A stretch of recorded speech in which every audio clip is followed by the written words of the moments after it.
Boa tarde a todos, sejam mais uma vez bem-vindos aqui à B3. Nós vamos dar início agora à coletiva de imprensa do leilão de alienação das ações da Companhia Docas do Espírito Santo e de concessão dos portos de Vitória e Barra do Riacho.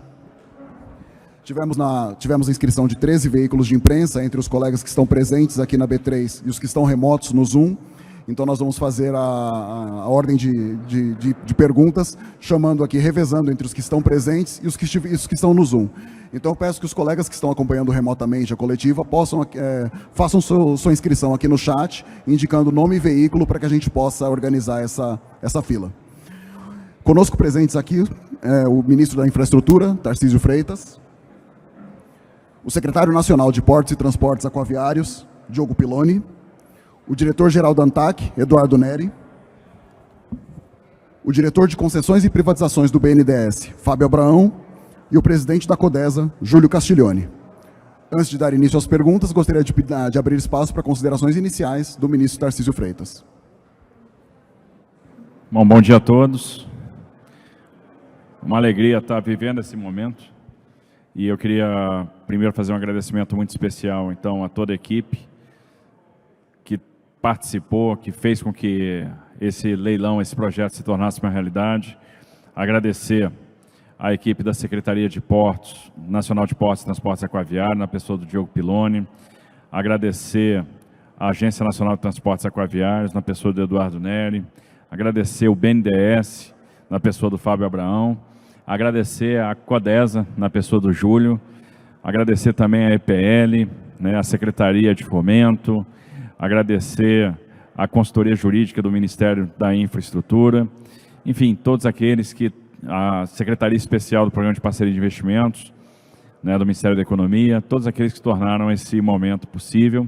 É histórico, é o primeiro leilão de privatização portuária da nossa história, um leilão que, no final das contas, é um misto de concessão com alienação de ativo, modelo semelhante ao que a gente tinha aplicado nas vendas das distribuidoras da Eletrobras, então, onde você faz a concessão do ativo, vende o passivo, e foi exatamente isso que foi feito aqui. Um modelo onde a gente procurou entender os desafios regulatórios, como fazer, proporcionar segurança jurídica para os atuais operadores portuários, como fazer que um operador portuário, ou limitar a atuação de um operador portuário que porventura ingressasse no capital da companhia e esse operador pudesse ter uma atitude anticoncorrencial, aproveitar-se da sua posição como concessionário do condomínio para prejudicar a competição, e como trazer mais investimentos sem aumentar a tarifa, sem aumentar o custo do Brasil.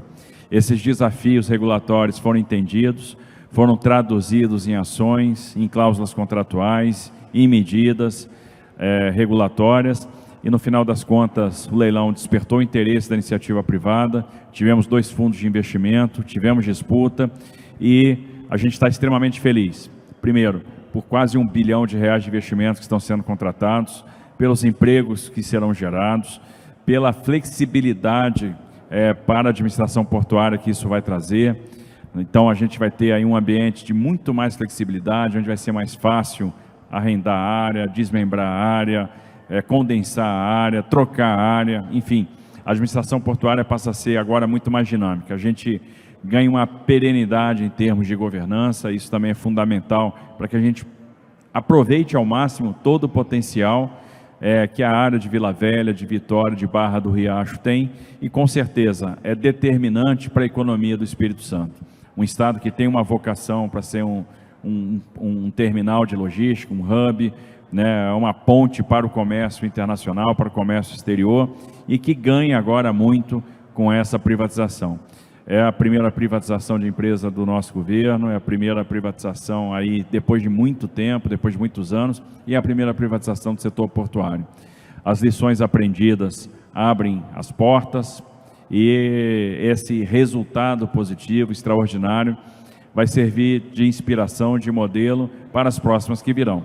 Nós teremos aí São Sebastião, teremos Itajaí, teremos a privatização do Porto de Santos, que com certeza será muito aguardado, é um grande projeto, e vamos iniciar já os estudos para a privatização da Docas da Bahia, da Codelba. Então, em breve, todo o setor portuário também passará para as mãos da iniciativa privada. E eu tenho certeza que quem ganha com isso é o Brasil. Obrigado, ministro. Vamos abrir as perguntas. Primeira pergunta da Soraya Lawande, da CNN Brasil. Oi? Aqui, agora sim. Qual que é o maior desafio do setor privado na administração dos portos? O que isso significa para o Brasil? E uma segunda pergunta, qual que é a principal missão, então, desse novo responsável aí pela administração da Codesa? Obrigada.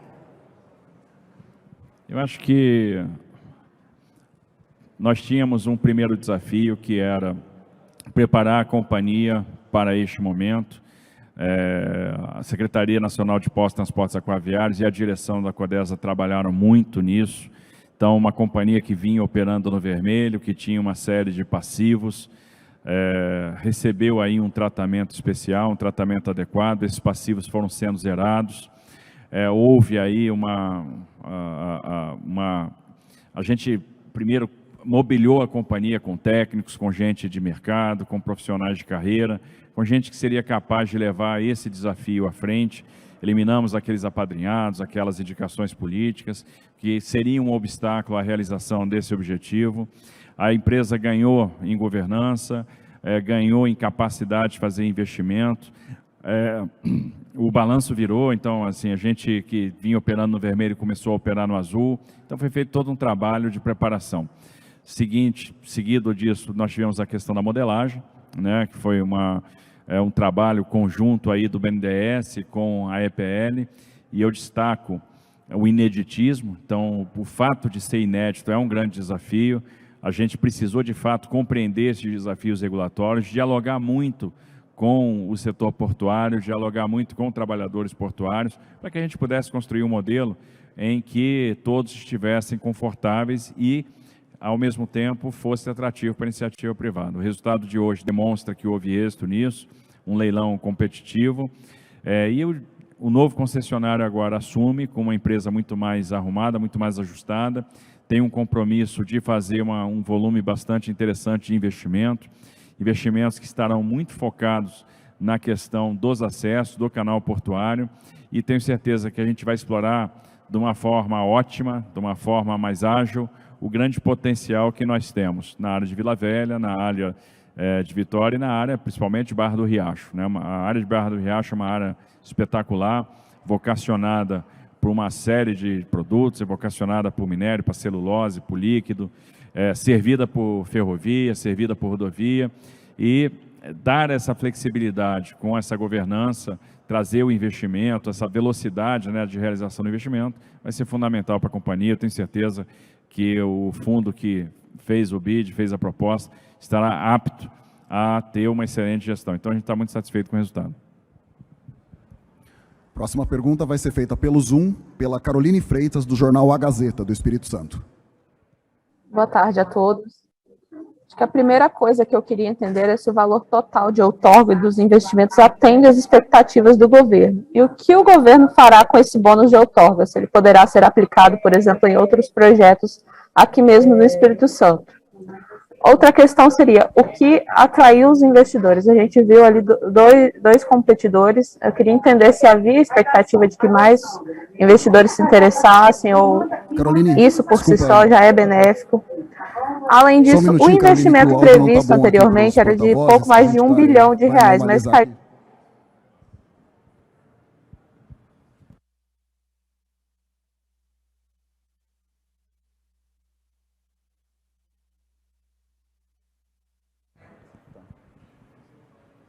Caroline, a gente está normalizando o áudio aqui para você poder fazer a pergunta novamente, que não estava compreensível aqui para os porta-vozes presentes.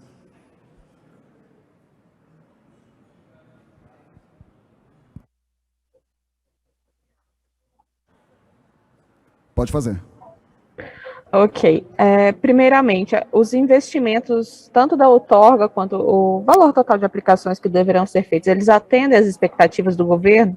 E o que o governo fará com esse bônus de outorga? Ele poderá ser aplicado em outros projetos aqui mesmo, no Espírito Santo? Outra coisa, Caroline, que eu queria entender também foi Desculpa, o que atraiu... Manda para a gente pelo chat. Eu vou chamar o próximo jornalista presencial e você coloca aqui no chat do Zoom e a gente faz as perguntas para eles, por favor. Enquanto isso, Jimmy Amora, da agência Infra, vai fazer pergunta presencialmente aqui. Boa tarde a todos.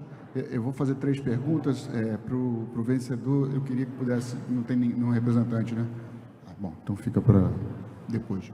Ministro, eu queria que você pudesse falar um pouco sobre os conselhos, algum conselho que você possa dar para o seu sucessor, na medida que está saindo, o que ele precisa para continuar aí o projeto. E em relação ao leilão, queria que vocês pudessem falar um pouco sobre se o resultado de hoje muda ou altera algum plano ou reforça os planos que vocês têm para os leilões que vêm em seguida. Obrigado. Bom, uma coisa interessante, ao longo desse tempo, a gente sempre ressaltou a qualidade do time do Ministério da Infraestrutura. Realmente é um time extremamente preparado, é um time de ponta, né, profissionais que conhecem profundamente o setor, e se desenvolveu no Ministério da Infraestrutura muitos mecanismos de governança.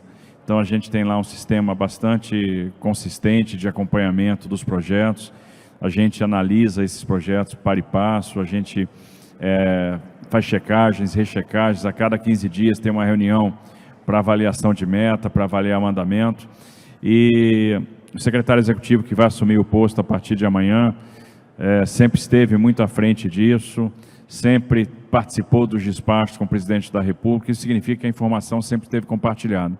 Acho que a equipe que está ficando está pronta para dar continuidade e vai se manter, vai seguir com a mesma constância de propósito, com a mesma paixão, com os mesmos objetivos. O alinhamento com o presidente é fundamental e foi assim, ele nos deu sempre segurança para realizar o trabalho, sempre nos deu a blindagem necessária, sempre nos deu o incentivo necessário, e tenho certeza que nós vamos continuar, né, o Marcelo que fica, que vai ser o ministro a partir de amanhã, vai continuar seguindo no mesmo caminho e vai ter uma gestão extremamente exitosa. Foi uma equipe que aprendeu a superar os obstáculos, aprendeu a superar os desafios, então eu estou muito confiante no sucesso do Ministério da Infraestrutura nas próximas jornadas, nos próximos leilões, nos próximos eventos. O Ministério vai continuar cumprindo a sua missão sem qualquer solução de continuidade.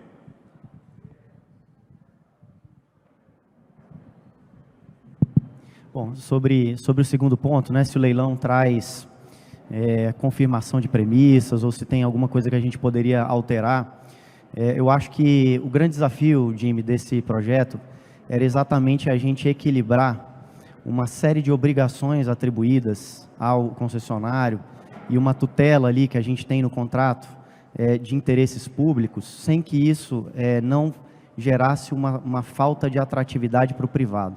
Ou seja, nós temos 2 objetivos. Um é claro, se a gente vai fazer uma parceria privada, a gente precisa que haja interesse da iniciativa privada. Mas também há um outro objetivo óbvio, né, que é no cumprimento desse contrato, esse concessionário ele precisa entregar ao poder público, entregar às cadeias logísticas, né, uma série de coisas que são importantes. Por exemplo, eficiência na operação, por exemplo, investimentos, né, bom atendimento das cargas, porque a gente tem que lembrar que porto não é um fim em si mesmo, né, o porto está ali para o atendimento das cargas. Então, esse equilíbrio entre atratividade e obrigações, imposições contratuais, era algo que a gente tinha em Codesa, né, no projeto de Codesa, o objetivo de, obviamente por ser um projeto piloto, de testar.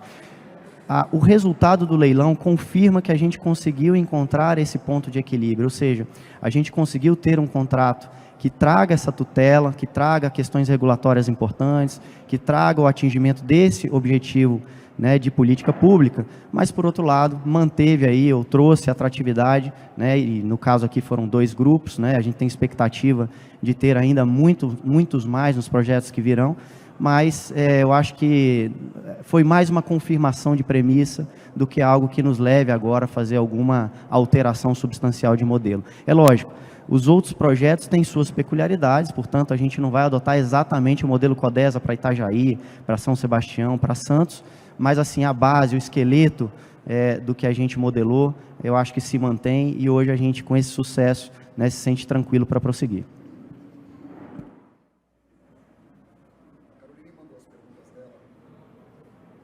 A Caroline mandou as perguntas dela aqui. Ela perguntou se o valor da outorga e dos investimentos atende às expectativas do governo, o que será feito com esse bônus e se ele vai poder ser aplicado em outros projetos no Estado. Ela menciona que o investimento previsto era de mais de 1 bilhão, mas acabou caindo para 850 milhões, então o porquê dessa redução e o que está previsto. O cronograma de assinatura do contrato e transferência da Codesa para a vencedora e as novas operações, bem como das obras nos portos de Vitória e a previsão para a Barra do Riacho também. E duas últimas perguntas: o que acontece com os funcionários, o que vai acontecer com os funcionários da Codesa e por quanto tempo o Júlio Castiglione continua na frente? Foram várias perguntas, vamos ver se a gente consegue, só me ajudem aqui a lembrar. A primeira, só com relação ao valor de outorga. Valor de outorga. A gente tem sempre que lembrar que o nosso objetivo nunca foi auferir outorga. Em nenhum leilão que a gente faz, a gente está preocupado com a outorga. A gente sempre esteve preocupado com a contratação do investimento, com a melhoria na qualidade do serviço, com a melhoria na prestação de serviço, com o aumento de eficiência. Então, quando a gente faz a transferência para iniciativa privada, a gente atingiu o nosso objetivo. A gente está contratando quase R$1 bilhão de investimento. É um investimento que vai dar potência para o porto, né, vai transformá-lo aí num porto muito mais eficiente, com capacidade de trazer mais carga. Existe uma aliança dessa política pública com a outra, que é a de incentivo à cabotagem. Então, por um lado, a gente estimula a navegação, por outro, a gente prepara os equipamentos para receber, para ter cada vez uma movimentação maior. Então, esse objetivo é atingido a partir do momento que a gente tem um grupo privado que resolve participar, dar o seu lance. Então, o que a gente estava preocupado? Conquistar o investimento. O investimento foi conquistado. No dia de hoje, a gente vai estar trabalhando aqui, a gente vai contratar mais 2 bi de investimento, né, no governo federal, nos 3 terminais que serão leiloados à tarde e agora aí no porto do Espírito Santo. Então, isso que importa. São os empregos que serão gerados a partir daí, é a eficiência que a gente vai ganhar a partir desses investimentos. Essa outorga, esse bônus de assinatura, está indo integralmente para o Tesouro.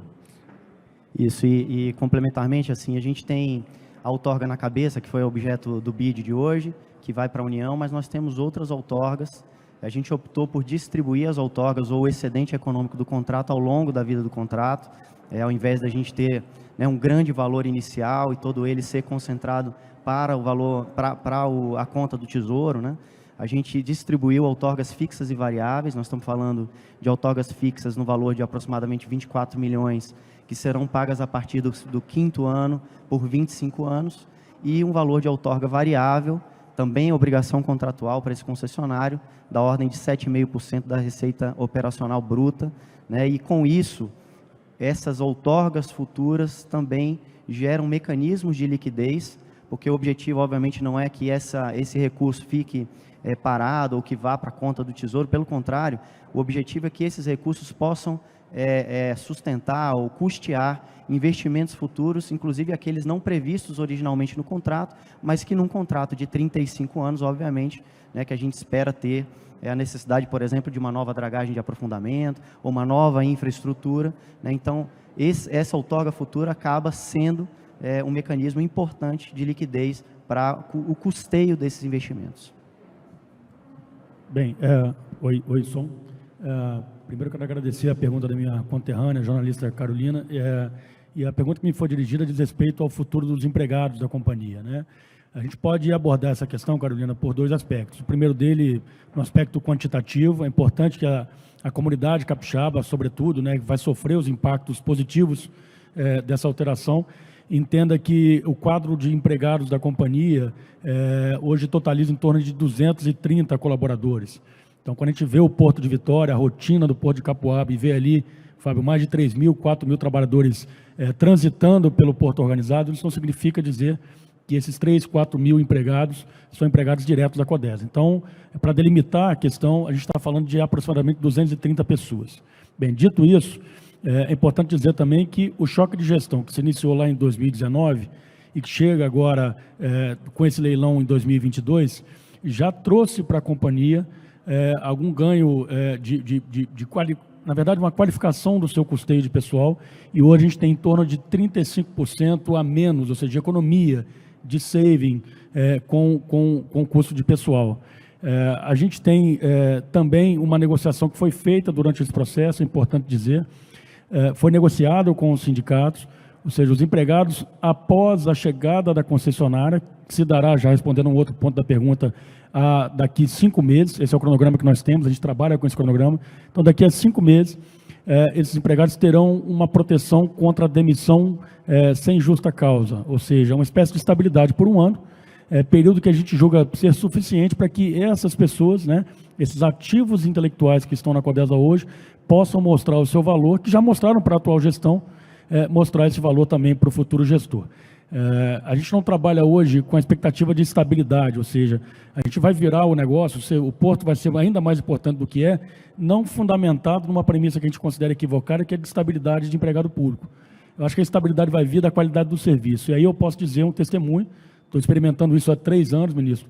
A Codesa tem, sim, grandes ativos intelectuais que eu não tenho dúvida nenhuma que serão aproveitados pela concessionária. Próxima pergunta, Laísa Dallagnol, da Veja. Vai ser feita presencialmente. Boa tarde a todos. A minha pergunta é para o ministro Tarcísio, são 2 perguntas, na verdade. A primeira é se vai haver alguma troca ministerial com essa passada de bastão. E a segunda é se o senhor pretende intensificar as agendas aqui em São Paulo, né? As pesquisas mostram que um dos grandes desafios do senhor é não ser conhecido no Estado. Queria saber se estão previstos encontros, como é que vão ser os próximos meses aqui em São Paulo. Bom, eu acredito, o que vai acontecer no Ministério da Infraestrutura é uma estabilidade, nós vamos ter aí uma manutenção do time, como eu falo, o time é profissional. O novo ministro, né, o Marcelo, já tem conversado comigo a esse respeito, né, da intenção dele de manter a equipe, e a equipe realmente é o grande patrimônio que a gente tem. Foi a equipe que fez a diferença no Ministério esse tempo todo, né, que nos proporcionou aí grandes resultados, e é uma equipe que vai orgulhar qualquer dirigente. Então, é uma equipe que deverá prosseguir. Isso é muito bom, que dá estabilidade, continuidade. Então, era muito importante a gente não ter nenhum tipo de descontinuidade no Ministério, e é o que vai acontecer. A gente vai ver aí os projetos andando, tem muita coisa já bastante avançada, vários projetos que já estão em fase final de análise no TCU.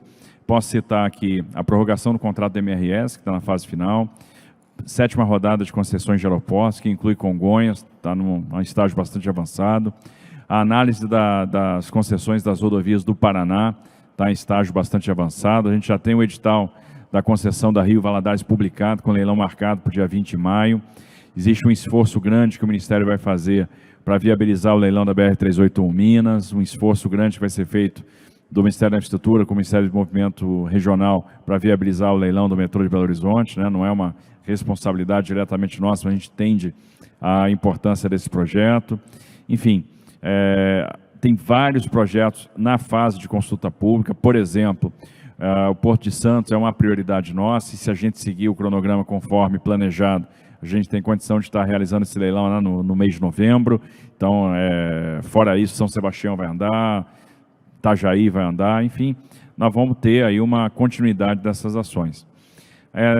A ideia, a partir de agora, de fato, é intensificar as agendas em São Paulo, começar a rodar mais, visitar interior, visitar capital, participar dos eventos, falar com as pessoas, apresentar o que será aí um plano de governo, que a gente espera que seja um plano consistente, execuível, com aderência orçamentária, né, que isso é fundamental.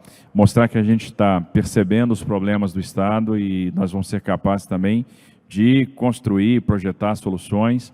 O fato de não ser conhecido, no final das contas, representa uma oportunidade, que dá espaços, né, para ser conhecido e crescer.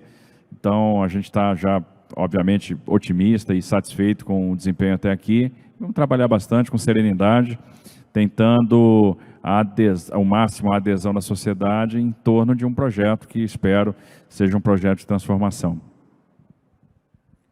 Próxima pergunta pelo Zoom, Ivan Martins Vargas, Jornal O Globo. Oi, vocês estão me ouvindo? A gente ouve, Ivan. Ok. Perfeito. Bem, eu queria perguntar para o ministro quais são os, digamos, o cronograma das novas desestatizações de portos. Ele falou que Santos para novembro é um cronograma bem, digamos, arrojado, né, ousado. Queria saber se dá para cumprir, quais são as próximas etapas dele. E daí, na próxima, também queria saber o que sai nesse ano, né, por mês, se pudesse dizer, por exemplo, rodovias do Paraná, que é outro projeto importante aí para o Ministério. E, por fim, queria saber se ele considera aí, como estratégia de campanha, focar críticas, por exemplo, como já tem feito, a renovação a prorrogação de contratos de concessão, como foi feito com a Eco Rodovias aqui no governo de São Paulo, e, considerando que ele faria diferente, porque acho que já disse isso mais de uma vez, o que poderia ser feito no eventual governo dele? Se ele pretende, se vai ter que cumprir o contrato, ou se ele pretende fazer uma remodelação desse contrato que já foi prorrogado na atual gestão. É isso.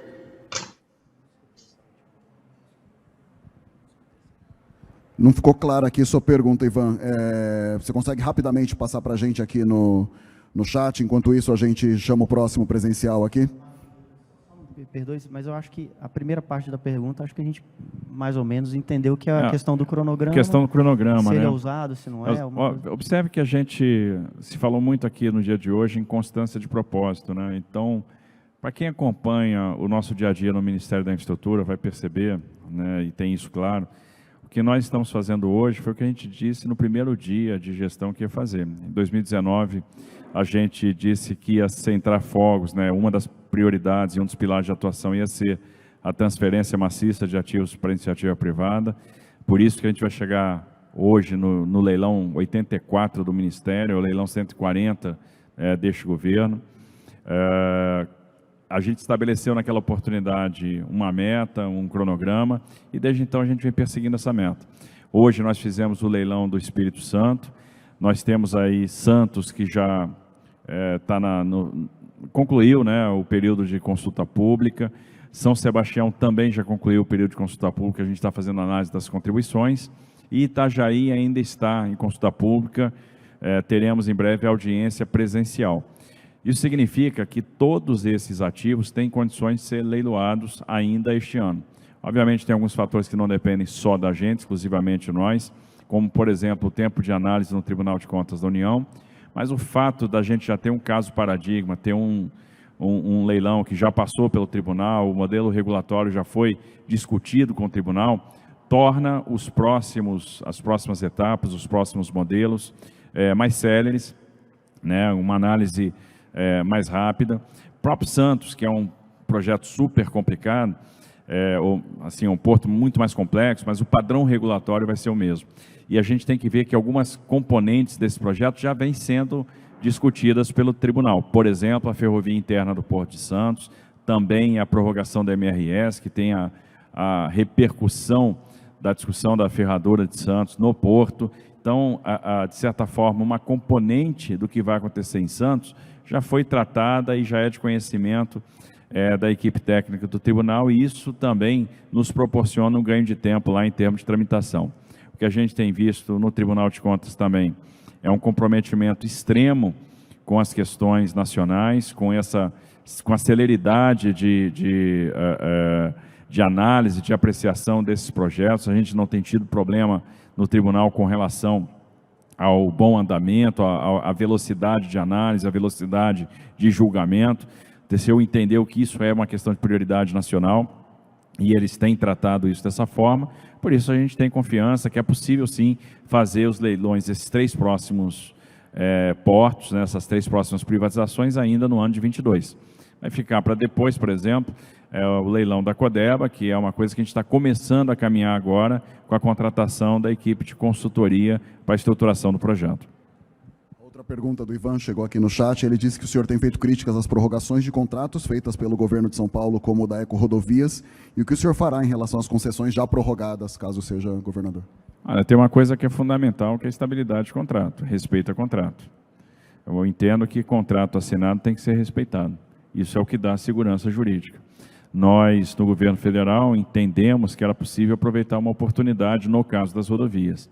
A gente sempre tem que buscar aquilo que maximiza o interesse público, né, e buscar onde está a vantajosidade. Entendemos que nas rodovias, como a gente já trilhou uma curva de aprendizado, a gente avançou bastante em termos de conhecimento, a situação macroeconômica é diversa daquela da década de 90, a gente conseguiria extrair muita vantagem se nós tivéssemos feito uma nova licitação, e foi o que nós fizemos.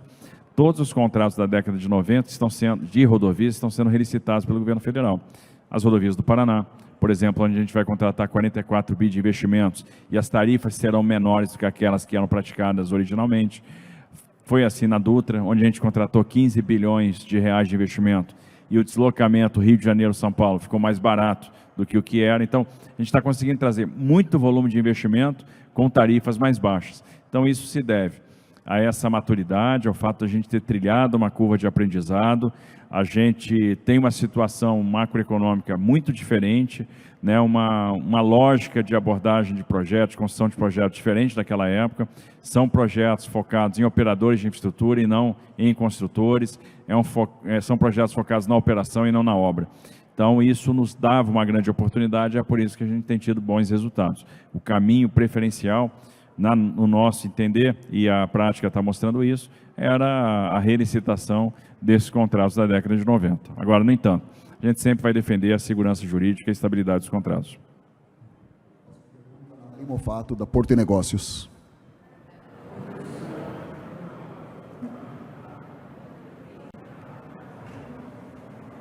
A minha pergunta, sempre foi dito que a privatização da Codesa seria um ponto de partida para as outras privatizações. O que esse processo ensina, especialmente para o processo de privatização do maior porto do Hemisfério Sul, o Porto de Santos?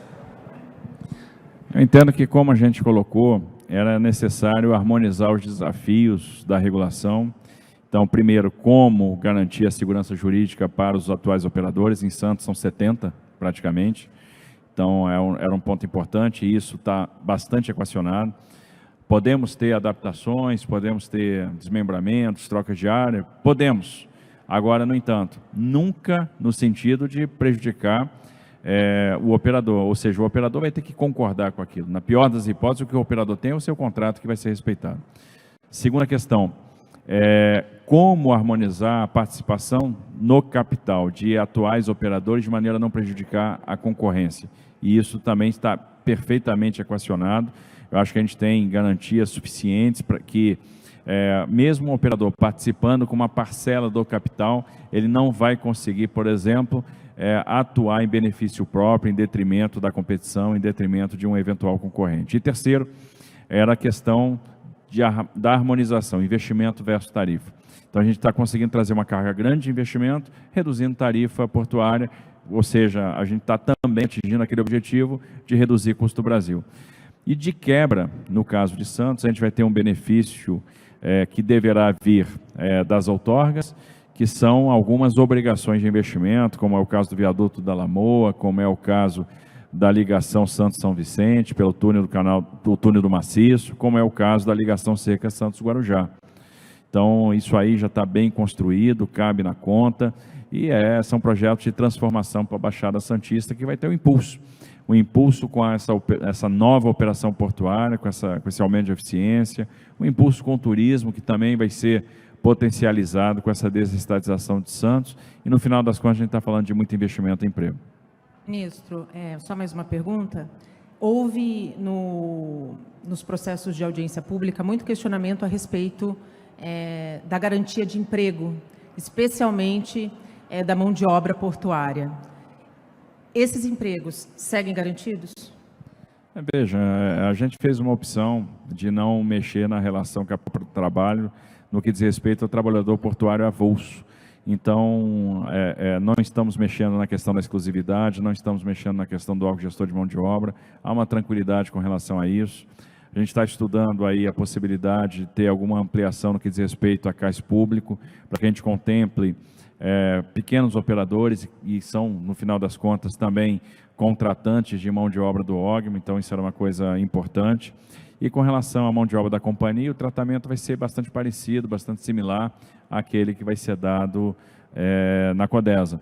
Então, com uma garantia de estabilidade durante um período de tempo, para que haja essa adaptação e também para que o novo concessionário possa perceber aonde estão os talentos e com quem eles vão poder contar na nova jornada. Então, é a mesma equação, também resultado daquilo que a gente aprendeu nesse processo da Codesa. O que a gente pode dizer é que a partir do momento que a gente gera mais investimento, a gente está gerando mais oportunidade. Esse acréscimo de investimento vai se traduzir em acréscimo de emprego. Obviamente, tem uma questão de ensino profissional que a gente precisa avançar para capacitar essas pessoas para aquilo que virá, para a tecnologia, para o Porto 4.0, e isso é inescapável. Então, a gente vai ter que treinar, vai ter que capacitar essas pessoas.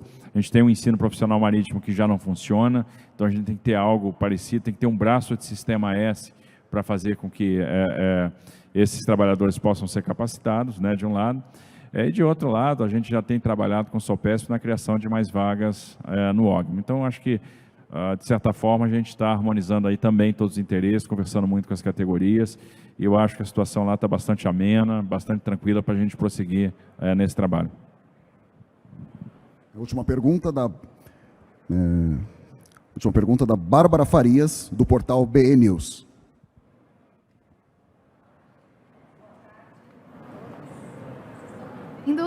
Agora sim, né?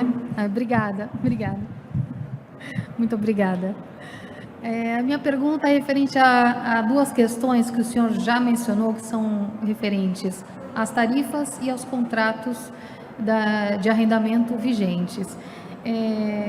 Eu gostaria de saber, para que haja realmente ou uma redução de tarifa ou para que não haja um aumento de tarifas, como que isso vai ser solucionado? Como evitar que haja um aumento de tarifas para as empresas que atuam nos portos privatizados, a serem privatizados?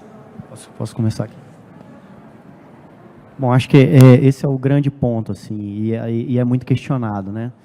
Como é que a gente coloca 18 bi de investimentos e não há um processo natural por parte do concessionário de querer resolver, né, o seu resultado econômico, financeiro na empresa com aumento de tarifas. Eu acho que esse foi talvez um dos maiores desafios de modelagem que nós tivemos. Nós construímos um contrato que gera um estímulo para que o empreendedor, o concessionário, ao invés dele onerar a cadeia para poder ter seus resultados, que ele desenvolva mais projetos. Então, acho que a grande sabedoria, né, da concessão de Santos, e assim nos demais projetos, é que a gente tem, e aí em Santos é mais emblemático ainda, porque nós estamos com a mudança recente de poligonal que foi feita, e isso está atrelado ao processo da concessão, nós estamos quase que dobrando a área do porto organizado, e é daí, né, do desenvolvimento de mais projetos, de mais terminais para operação, né, de geração de mais capacidade portuária, é que esse concessionário atrairá mais cargas e com isso gerará mais resultados. E isso acaba se alinhando com o interesse da cadeia, que quer ter mais opções, né, de infraestrutura, de terminais, e isso faz com que haja mais competição dentro do porto, né, competição intraporto, e o resultado final, obviamente, é além da melhoria da eficiência no atendimento da carga, a redução dos custos para as cadeias logísticas, à medida em que, com competição, se tem redução de preços, né, a cobrança aí dos terminais se reduz num cenário mais competitivo. Acho que essa é a grande sabedoria do modelo, e por isso a gente está muito seguro, né, que o que há de estímulo no contrato não é para que o concessionário resolva o seu problema ou gere o seu resultado com base em oneração das cadeias, muito pelo contrário, até porque a gente estabelece, no final das contas, aí, reduções significativas das tarifas que serão reguladas, inclusive, ex ante, né, tabela 1, 2 e 3, no caso do contrato de Santos.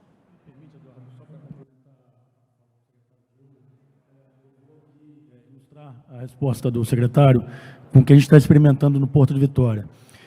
Para fim de comparação, hoje a gente cobra aproximadamente R$2 por TPB, né, tonelagem por peso bruto, para o acesso aquaviário. O modelo que está rodando, ou seja, o modelo que hoje foi levado a leilão, traz essa tarifa que hoje está em R$2 para 69 centavos. E aí alguém pode perguntar onde é que está essa alquimia, né? Como é que eu vou fechar essa conta? Ou seja, a receita tarifária vai ser menor, mas em contrapartida ele tem obrigações de investimento muito maiores. Olha, esse desafio se equaciona com a capacidade que a próxima autoridade portuária vai ter de empreender. E é uma capacidade que hoje as autoridades portuárias não têm, ou seja, o modelo estatal ele é absolutamente letárgico, ele não é vocacionado para o empreendedorismo, para a liberdade negocial. Isso a concessionária terá. E se ela terá essa liberdade, no caso de Vitória, por exemplo, ela vai ter uma capacidade, um potencial enorme de ocupar quase da metade da área da Codesa, que hoje está absolutamente ociosa, ou seja, esperando alguém chegar para poder fazer novos negócios. Então, essa conta vai fechar assim, com muito empreendedorismo e com liberdade para quem, de fato, produz riqueza no país. E é o que, afinal, sempre se pediu do governo, né, ou dos governos, ou seja, menos intervenção estatal e mais de liberdade para empreendedorismo. Só para complementar também, né, eu acho que aqui, dentro do que foi dito, a inteligência do modelo de contrato, ela trouxe mecanismos para que a agência também trabalhe no sentido de coibir esses aumentos né, a preocupação que você trouxe. Então, tem mecanismos de controle ex ante, com receitas anuais brutas já pré-definidas para as tarifas de acesso ao canal aquaviário e para uso da infraestrutura terrestre, no caso da Codesa. No caso de Santos já é outro conceito, guardada a particularidade que envolve o Porto de Santos, já seria para as 3 principais tabelas. Tem mecanismos também ex post, que a agência vai continuar exercendo essa fiscalização para coibir irregularidade, abusividade. E eu acho que um outro grande benefício que a concessão também está trazendo, eu não tenho dúvidas, que esse modelo desenvolvido ele vai levar a qualidade do patamar da regulação, eu não tenho dúvida nenhuma, principalmente por meio do acompanhamento dos indicadores de desempenho,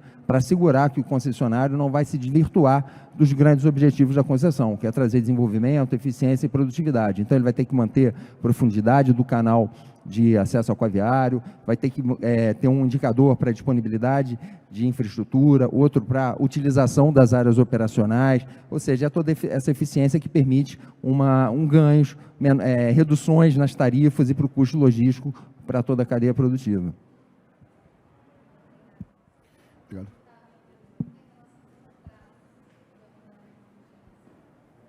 Porque é uma outra preocupação também, o ministro falou em segurança jurídica, eu gostaria que vocês complementassem essa questão aí que muito preocupa também os terminais portuários.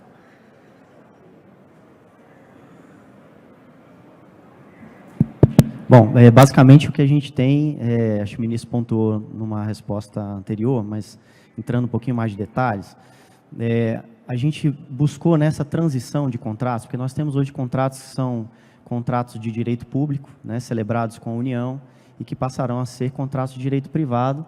Então, nos primeiros 6 meses de contrato, a gente vai ter, do contrato de concessão, no caso, né, nós vamos ter a transferência, a subrogação desses contratos para a gestão desse concessionário privado. Esse processo, ele está muito bem regrado no próprio contrato de concessão, tem um anexo específico que fala sobre isso, em que basicamente há uma rodada estimulada de negociação entre o concessionário e o arrendatário. Num primeiro momento, com a interveniência de uma empresa mediadora, que vai ser em que, né, o concessionário oferta 3 opções ao arrendatário, o arrendatário escolhe uma, e essa será uma facilitadora nessa negociação de transição de contrato. Digamos que nesse processo não haja comum acordo entre as partes. Ainda há uma segunda oportunidade de mediação, que é realizada pela agência reguladora, né, enfim, que vai atuar, já tem competência legal para isso, inclusive, para que se chegue, então, a bom termo na negociação. Não havendo ainda sucesso, né, nessa busca de consenso, o contrato traz claramente que o concessionário deve respeitar exatamente as cláusulas hoje vigentes, né, no contrato de arrendamento, a menos, né, de cláusulas exorbitantes, por óbvio, dado que o contrato deixará de ser um contrato administrativo. É importante que a gente tenha em mente, assim, muito se fala sobre a questão do copo meio vazio. O risco de o arrendatário, considerando o poder de mercado, né, do concessionário, ser prejudicado na negociação. A gente tem sempre que lembrar que existe também o outro lado da história, o copo meio cheio, que é a possibilidade de que um arrendatário que, sob um modelo de gestão estatal, tem muita dificuldade de renegociar seu contrato, inclusive às vezes com propostas que são absolutamente vantajosas para o poder público, mas que demoram às vezes 2, 3 anos para se incorporar um novo investimento proposto pelo arrendatário por conta das burocracias naturais do processo, e que nessa negociação, às vezes em 2, 3, 4 meses, poderão ser resolvidas, né, no âmbito dessa negociação, questões inclusive pretéritas, né, assim, que precisam ser resolvidas, que são de intenção do arrendatário. Então, essa é inclusive uma dos grandes pilares do projeto de concessão, que é reduzir as burocracias referentes aí à gestão de contratos de arrendamento, né? Então, assim, a gente enxerga, obviamente que a gente respeita, né, os cuidados que se deve ter e as preocupações das associações empresariais e dos arrendatários, mas a gente enxerga esse processo muito mais como uma oportunidade do que como um risco. Chegou uma última pergunta aqui online, da Juliana Estigarribia, da Agência Estado. Ela vai fazer aqui pelo Zoom. Boa tarde, me escutam? Sim. Bom, como é que deve ser a atuação da quadra sem um operador estratégico, né? Outra empresa poderá entrar como acionista? Como é que vai funcionar isso? Como é que está essa regulação aí nesse caso? Obrigada. Ela perguntou como deve ser a atuação da quadra sem um operador estratégico e se outra empresa poderá entrar depois como acionista. A quadra sem um operador estratégico, é isso que eu entendi? Ou um parceiro estratégico, talvez ela queira dizer, né? Sim, é no consórcio. Quer dizer, ela não é um consórcio, é só ela. Oi?